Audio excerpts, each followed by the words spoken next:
हाय NEET aspirants, और कैसे हो आप। मैं विक्की सिंह और एसवीपी इंस्टीट्यूट पे आपका स्वागत है। और ये वीडियो उन बच्चों के लिए है जो अभी 12th के बोर्ड्स के लिए भी जा रहे हैं और नीट का एग्ज़ाम भी देने वाले हैं। तो बच्चों प्लीज़ ये वीडियो बहुत ध्यान से सुनना। ये वीडियो आपका बहुत सा समय बचा सकती है। आप अगर गलत पाथ पे हैं तो आपको सही जगह ला सकती है, या आपको एक थॉट की क्लैरिटी दे सकती है। ठीक है, जो आपकी कन्फ्यूजन्स है उसको दूर करने का काम ये वीडियो करने वाली है। तो मैं शुरू करता हूँ। वीडियो को लाइक ज़रूर कर देना, शेयर और चैनल को सब्सक्राइब ज़रूर कर देना। तो बेटा सबसे पहली बात तो ये है कि आपके माइंड में सबसे पहले ये बात क्लियर होनी चाहिए कि आप सच में नीट क्रैक करना चाहते हैं, सच में डॉक्टर बनना चाहते हैं। और अगर हाँ ठीक, अगर आप वो कैंडिडेट नहीं है बस यार नीट का एग्ज़ाम भर के देख लेते हैं, एक बार देखते हैं कैसा होता है, ये सारा सीन है, तो प्लीज़ बच्चों ट्राई करने नीट को मत जाना। बिकॉज हो सकता है कि आने वाले टाइम में नंबर ऑफ अटैम्प्ट लग जाए अगर, तो आपका एक अटैम्प्ट बिना बात ही वेस्ट हो जाएगा। तो ये रिस्क आप अब मत लेना, जैसे कि जेईई का कैंडिडेट इस तरह का रिस्क नहीं लेता है। ठीक है। दूसरी बात कि अगर आपके दिमाग में ये बात क्लियर है कि आपको डॉक्टर बनना है, आपको नीट क्रैक करना है, तो बच्चे तुम कंपटीशन जो है उससे भी अवेयर होगे कि 20 लाख से 25 लाख के बीच बच्चा जो है इस बार इस कंपटीशन में आने वाला है। तो जो कट ऑफ होगी आपकी, वो कट ऑफ 700 में से 640 प्लस ज़रूर होगी, इससे डाउन नहीं होगी। मैं जनरल कट ऑफ की बात कर रहा हूँ ऑल इंडिया में। तो अगर आपको लगता है कि आप इस लेवल तक की तैयारी आपकी है, आप इस लेवल तक जा सकते हैं, आपका प्रिपरेशन है और आप इस तरह की डेडिकेशन से प्रिपरेशन कर रहे हैं, तो बेटा आप बहुत सीरियस तरीके से नीट की तरफ जाएं। लेकिन प्लीज़ इसे मजाक की तरह ना लें। अगर तैयारी ठीक नहीं है, प्रिपरेशन नहीं है और सिर्फ फॉर फन देने जा रहे हो, सिर्फ पेरेंट्स के कहने पर जा रहे हो, दोस्त दे रहा है तो मैं दे रहा हूँ वाला सीन है, तो बच्चे आप अपना एक अटैम्प्ट और बहुत कीमती अटैम्प्ट वेस्ट कर सकते हो। तो ये काम मत करना। ठीक है। अगली बात देखो बेटे, आप में से कुछ बच्चे वो हैं जो डेडिकेटेडली 11th क्लास से ही नीट की तैयारी में लगे हुए थे, नीट 2025 की। ठीक है। हो सकता है कि आप डमी कैंडिडेट हो, मतलब आप किसी कोचिंग संस्थान में पढ़ते हो लेकिन स्कूल ना जाते हो, आपके एग्जाम्स वगैरह वो आप मैनेज कर, वो जो इंस्टीट्यूट है वो मैनेज कर लेगा, है ना। आप समझ रहे हो मैं क्या बोल रहा हूँ। तो फिर तो बेटा आपका प्लानिंग जो है वो कोचिंग इंस्टीट्यूट्स की तरफ से पूरा होगा।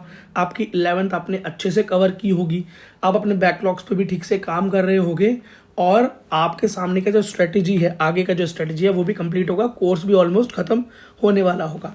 तो अब मैं बात करता हूँ दूसरे बच्चों से जो कोई डमी वमी कैंडिडेट नहीं है, सच में 12th क्लास में खुद जाते हैं, स्कूल पढ़ रहे हैं और नीट को देना चाहते हैं। तो बच्चों आपके अंदर भी दो तरह की वेरिएशन है।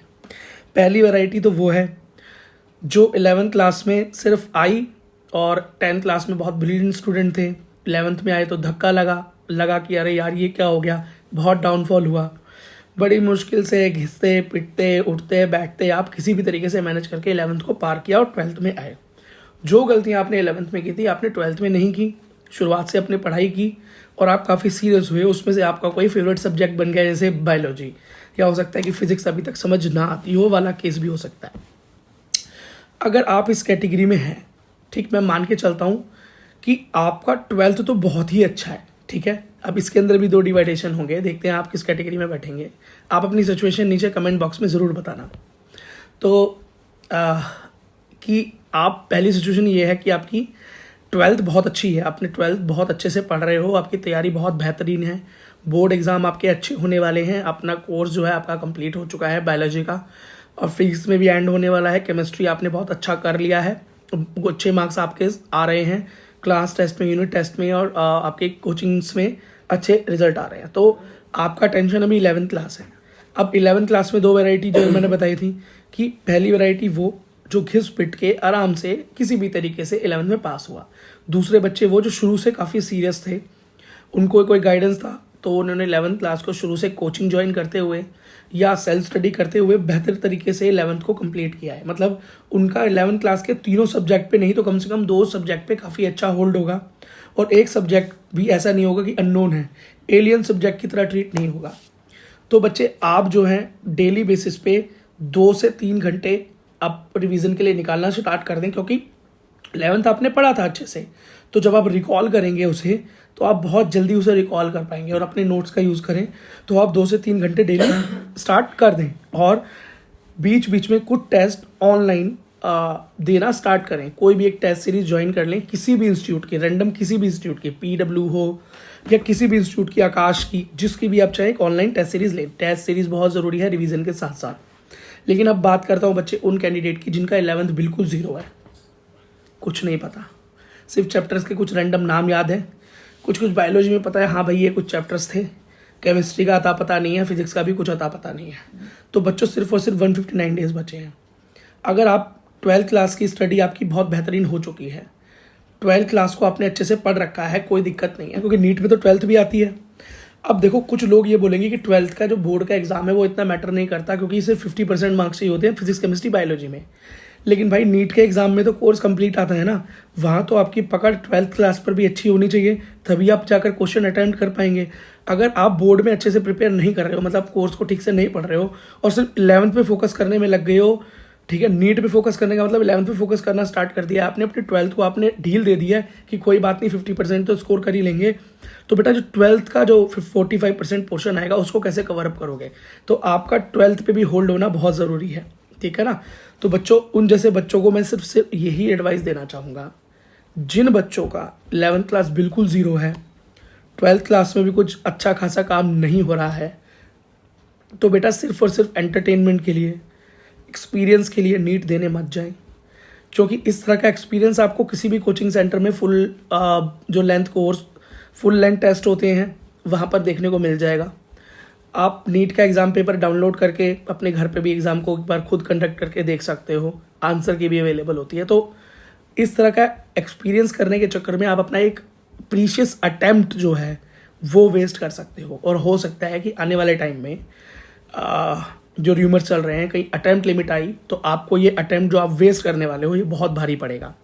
तो यही मैं बात कर रहा था क्लैरिटी ऑफ थॉट की, मतलब आपको क्लियर होना चाहिए कि आपको क्या करना है, और आपकी वीकनेस, आपकी स्ट्रेंथ आप जानते हो ना, मैं नहीं जानता, आपके टीचर नहीं जानते, आपका दोस्त नहीं जानता, आपके पेरेंट्स नहीं जानते, कोई नहीं जानता, आप जानते हो।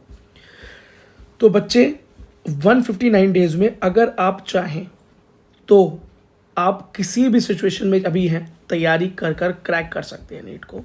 लेकिन याद रखना कि बेटा बहुत ज़्यादा डिमांडिंग है नीट, क्योंकि नीट का जो अब बेटा कट ऑफ है वो 640 से नीचे नहीं उतरेगा।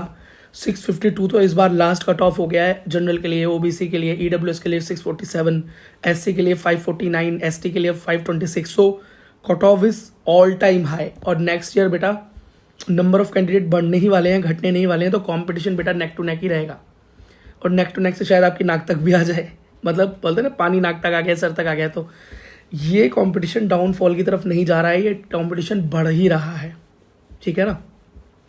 तो बच्चे, आप जब नीट की तरफ जाते हैं तो आप एक तो रेगुलर होना आपका बहुत ज़रूरी है। सोशल मीडिया पे आपका टाइम बिल्कुल ज़ीरो होना चाहिए, ज़ीरो।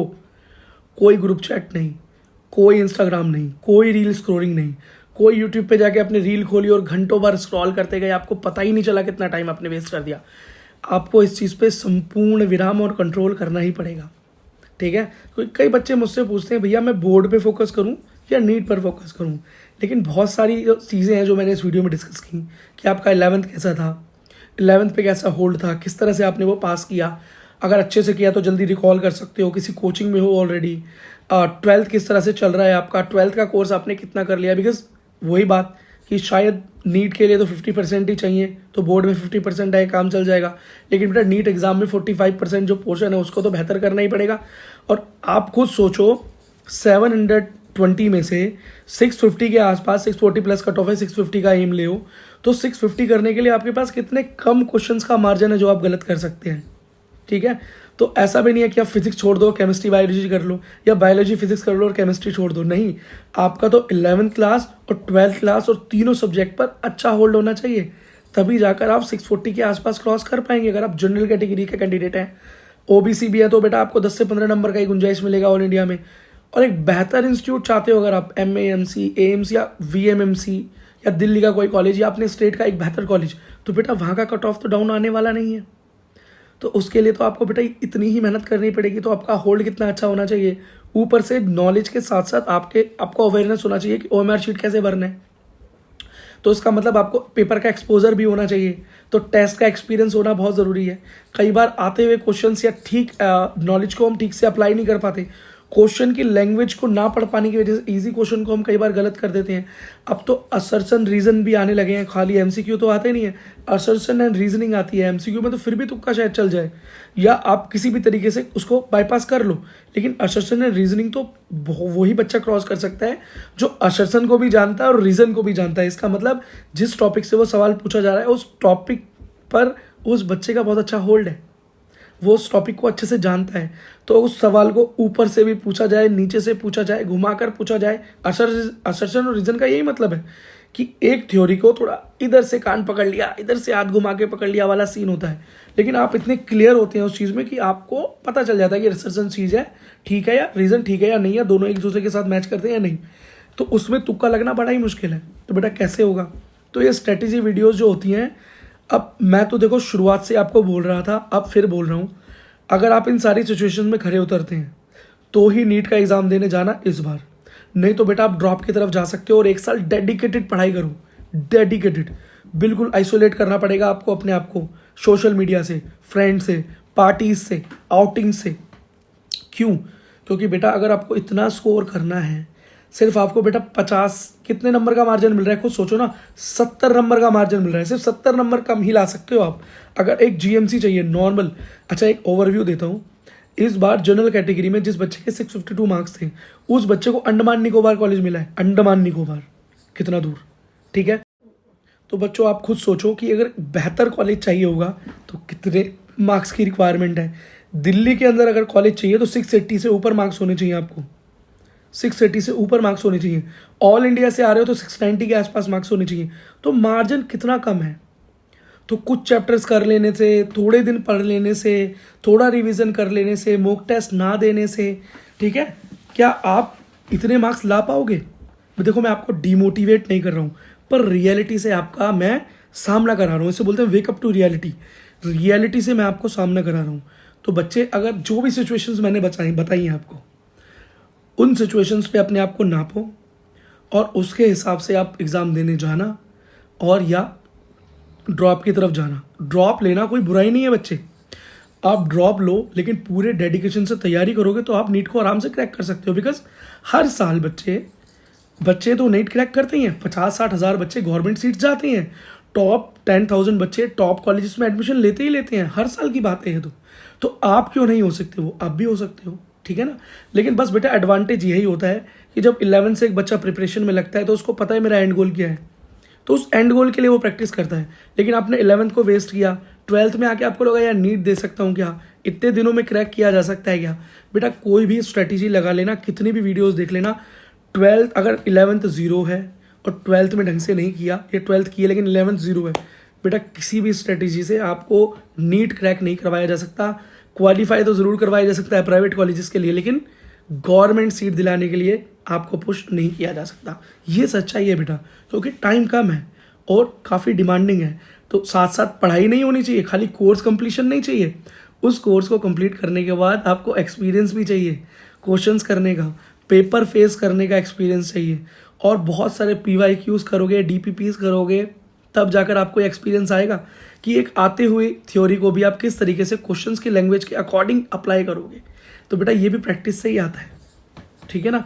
आई होप बच्चों आपको मेरी एडवाइस पसंद आए। सो बच्चों मिलता हूँ अगली वीडियो में। मेरा नाम विक्की सिंह, अगर मुझसे पर्सनल जुड़ना चाहते हो तो द विक्की सिंह के नाम से मेरा इंस्टाग्राम हैंडल इसी वीडियो के डिस्क्रिप्शन में। मिलता हूँ आपसे अगली वीडियो में। कमेंट सेक्शन खुला है, सजेशन क्वेश्चन है प्लीज़ पूछो।